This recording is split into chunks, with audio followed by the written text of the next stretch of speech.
मैं भी धर्माचार्य हूँ, एक अखाड़े का आचार्य महामंडलेश्वर हूँ और बहुत छोटी उम्र में ही मुझे पद मिला। मेला हो, कुंभ मेला हो, महाकुंभ हो, गंगा स्नान हो,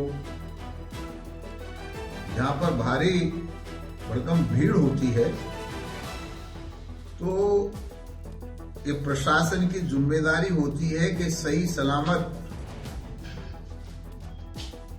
वो मेला गुजर जाए, कुंभ गुजर जाए, कहीं कोई घटना न घटे।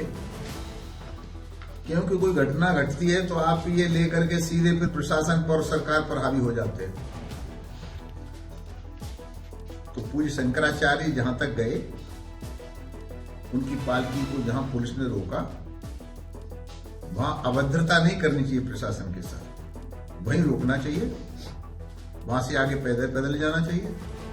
हम लोग भी रथ पर बैठ के जाते हैं, जहां प्रशासन रोक देता है रुक जाते हैं, तो ये इतना विवाद नहीं बढ़ता।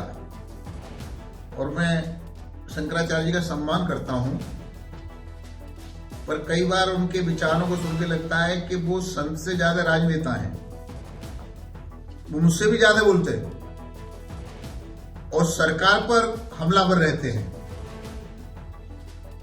तो अगर ऐसा ही कुछ है तो खुल के राजनीति करनी चाहिए। महाराज, ये सर्वथा अनुचित थी।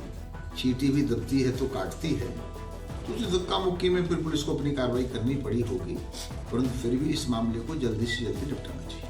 शंकराचार्य कह रहे हैं कि बीजेपी को हमारे पक्ष में आना चाहिए, विपक्ष पक्ष में आ रहा है, कांग्रेस और सपा को लेकर उन्होंने कहा कि वो हमारे शंकराचार्य से पूछना चाहता हूँ, पहले कुंवर जब अखिलेश यादव मुख्यमंत्री थे तो लाठी डंडों से आपको किसने पीटा था?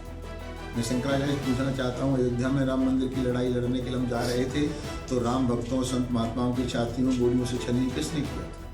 मैं शंकराचार्य से पूछना चाहता हूँ, बोट क्लब पर साधु महात्माओं जो गौ रक्षा के लिए गए थे, जिस गौ रक्षा की आप बात करते हैं, उन गौ रक्षकों के ऊपर गोली चला करके हजारों गौ रक्षकों को किसने मारा था?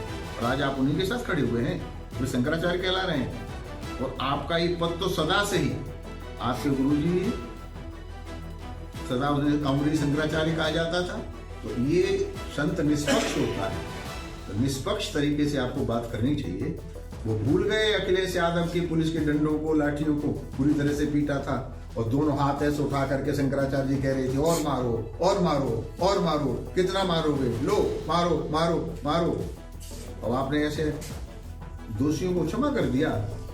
और भारतीय जनता पार्टी, योगी एक संत धर्माचार्य है और आप सरकार को बदनाम करने के लिए ये मानसिकता से काम करना ठीक नहीं है।